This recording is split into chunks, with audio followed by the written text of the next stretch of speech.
தொடர்ந்து இந்நேரத்திற்கான தலைப்புச் செய்திகளை பார்க்கலாம். சென்னை மாநகர வார்டுகளின் எண்ணிக்கை 300ஆக அதிகரிக்கப்படும் என அமைச்சர் KN நேரு அறிவிப்பு. ரிப்பன் மாளிகையில் 75 கோடி ரூபாயில் புதிய மாமன்ற கூடம் கட்டப்படும் என்றும் தகவல்.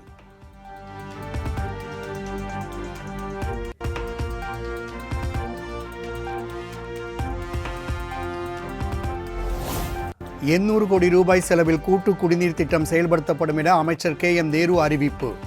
145 கோடி செலவில் புதிய வணிக வளாகங்கள் கட்டப்படும் உள்ளிட்ட பல்வேறு அறிவிப்புகள் வெளியீடு.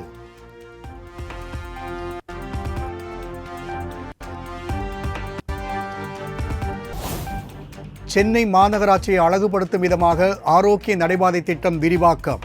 நகராட்சி நிர்வாகத்துறை கொள்கை விளக்க குறிப்பில் தகவல்.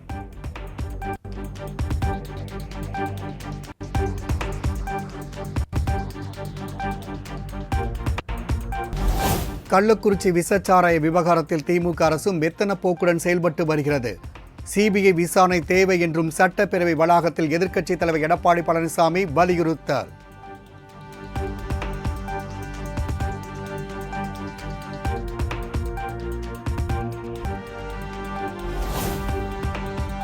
விஷச்சாராயம் குடித்த 50க்கும் மேற்பட்டோர் பலியான நிலையில் முதலமைச்சர் கள்ளக்குறிச்சி போகாதது ஏன்? அதிமுக முன்னாள் அமைச்சர் ஜெயக்குமார் கேள்வி. ஏன் இப்போ போகல? இப்போ போகல, இப்போ போயிருக்க வேணாமா? போகலை. ஒன்று, நாங்கள் பார்த்தா ஓடி ஒளிகிற ஆள் இல்லைன்னு சொல்கிறாரு. ஓடி ஒளியிலன்னா நீங்கள் அங்கே போயிருக்க வேண்டியதானே? அதுவும் போகல. வெறும் டேபிளை மட்டும் தட்டி சவன்.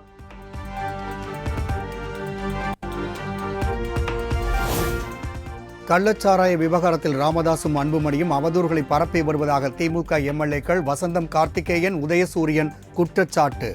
தங்கள் மீது வைத்த குற்றச்சாட்டை நிரூபித்தால் பொது வாழ்விலிருந்து விலக தயார் என்றும் சவால்.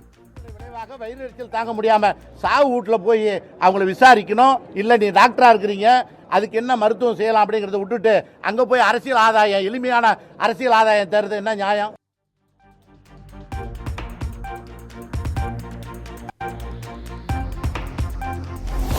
இறந்தவர்கள் வீட்டில் ஆதாயம் தேட நினைப்பதாக ராமதாஸ், அன்புமணிக்கு திமுக MLAக்கள் கண்டனம்.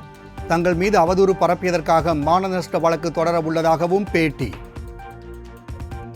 அபாண்டமான அறிக்கைகளை வெளியிட்டு இறந்தவர்கள் வீட்டில் ஆதாயம் தேட நினைக்கும் பாமக நிறுவனர் டாக்டர் ராமதாஸ் அவர்களுக்கும் அன்புமணி ராமதாஸ் அவர்களுக்கும் எங்கள் கண்டனங்களை தெரிவித்துக் கொள்கின்றோம்.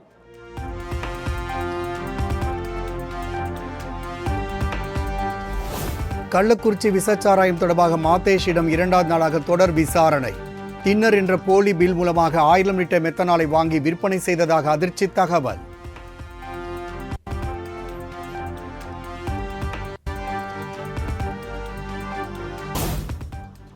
கள்ளக்குறிச்சி மரணத்திற்கு எதிராக காங்கிரஸ் சார்பில் போராட்டம். தமிழ்நாடு காங்கிரஸ் கமிட்டி தலைவர் செல்வ பெருந்தகை அறிவிப்பு. ஒரு அணுகுமுறை எல்லாத்தையுமே அரசியலாக்கணுமா? எப்படி? அப்புறம் நடவடிக்கை எடுக்கலாம், பரவாயில்ல. இது நான் நினைக்கிறேன் அப்படிலாம் கிடையாது. நாங்களும் போராட்டத்தை அறிவிப்போம், அதுக்கு வாய்ப்பே கிடையாது. நாங்களும் போராட்டம் பண்றோம். ஜனநாயக சக்திகள் எல்லோரும் ஒன்றிணைந்து தான் இதை எதிர்க்க வேண்டும். அதுல மாற்றுக்கிறதே கிடையாது.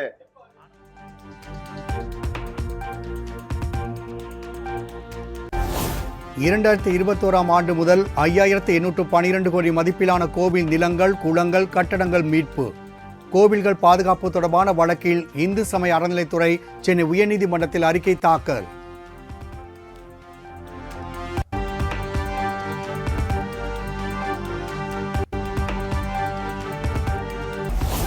போக்குவரத்து நெரிசலை குறைக்கும் வகையில் தாம்பரத்தில் உள்ள முக்கிய சாலைகளின் நடைபாதை ஆக்கிரமிப்புகள் அகற்றம்.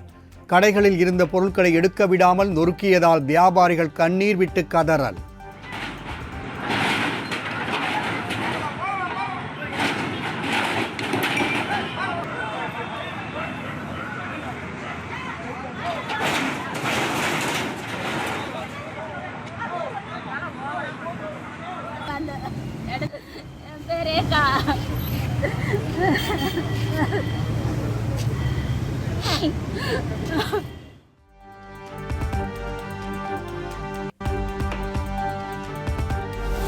ஆசிரியர்களுக்கான பொது மாறுதல் கலந்தாய்வு ஜூலை 8ஆம் தேதி தொடங்கி 31ஆம் தேதி வரை நடைபெறுகிறது.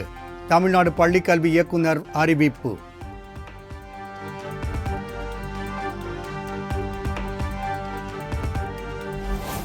மணல் கடத்தலுக்கு ஆதரவாக இந்த கொள்ளிடம் காவல் நிலைய போலீசார் 25 பேர் ஆயுதப்படைக்கு அதிரடி மாற்றம். திருச்சி மாவட்ட காவல் கண்காணிப்பாளர் வருண்குமார் அதிரடி நடவடிக்கை.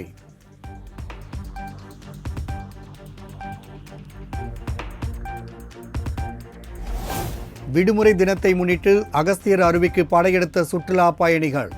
அருவியில் குளித்தும் குடும்பத்தோடு செல்ஃபி எடுத்தும் மகிழ்ச்சி.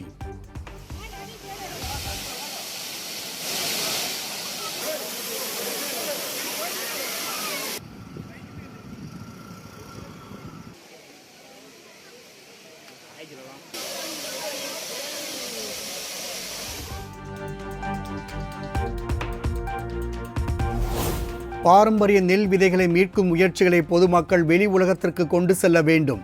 திருத்துறைப்பூண்டியில் நடைபெற்ற தேசிய நெல் திருவிழாவில் கலந்து கொண்டு பேசிய நடிகர் சிவகார்த்திகேயன் அறிவுறுத்தல்.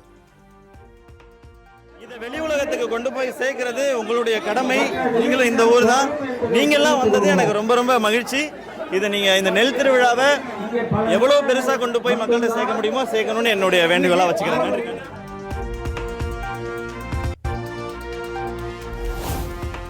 நெட் தேர்வு நடைமுறையில் செய்யப்பட வேண்டிய மாற்றங்கள் குறித்து ஆராய இஸ்ரோ முன்னாள் தலைவர் ராதாகிருஷ்ணன் தலைமையில் குழு. 2 மாதத்தில் அறிக்கை தாக்கல் செய்யுமாறு மத்திய கல்வி அமைச்சகம் அறிவுறுத்தல்.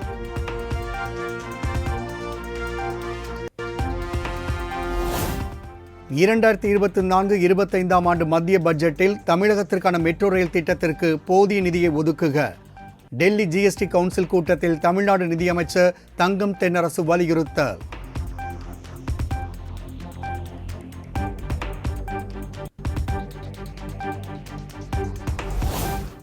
பேரிடர்களுக்கு ஒதுக்கப்பட்ட மிக குறைந்த நிதி தமிழ்நாட்டு மக்களுக்கு இழைக்கப்பட்ட அநீதி என அமைச்சர் தங்கம் தென்னரசு குற்றச்சாட்டு.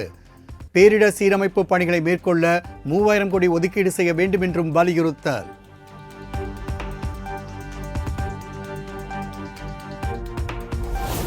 அரசுமுறை பயணமாக இந்தியா வந்துள்ள வங்கதேச பிரதமர் ஷேக் ஹசீனா பிரதமர் மோடியுடன் சந்திப்பு. பசுமை ஒத்துழைப்பு, கடலோர பாதுகாப்பு உள்ளிட்ட பல்வேறு துறைகள் இரு நாடுகள் இடையே ஒப்பந்தம் கையெழுத்து.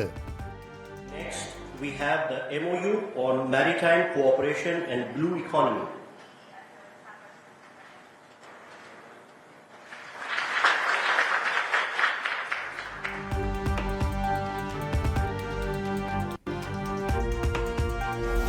பீகார் மாநிலம் சிவான் மாவட்டத்தில் 2 கிராமங்களை இணைக்கும் பாலம் இடிந்து விபத்து.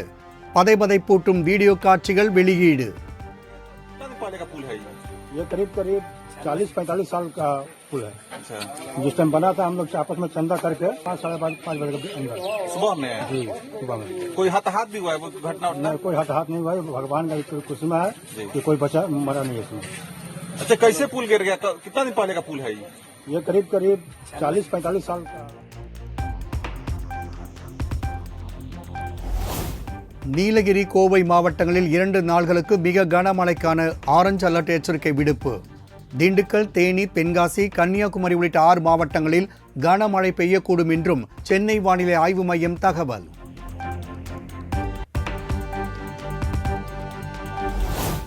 உதகை மற்றும் அதன் சுற்றுவட்டார பகுதிகளில் சுமார் 1 மணி நேரத்திற்கு மேலாக பெய்த கனமழை.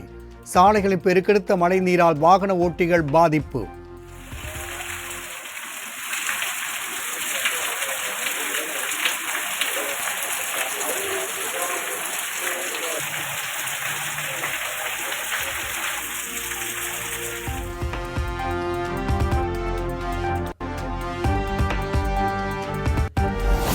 தமிழ்நாட்டில் தென்மேற்கு பருவமழை இயல்பை விட 133% கூடுதலாக பெய்துள்ளதாக வானிலை ஆய்வு மையம் தகவல்.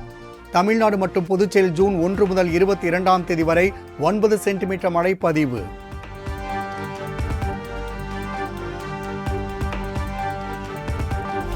அதிவேகத்தில் சீறி பாயும் நடிகர் அஜித்குமாரின் ரேஸ் கார். சமூக வலைதளங்களில் வைரலாக பரவும் வீடியோ.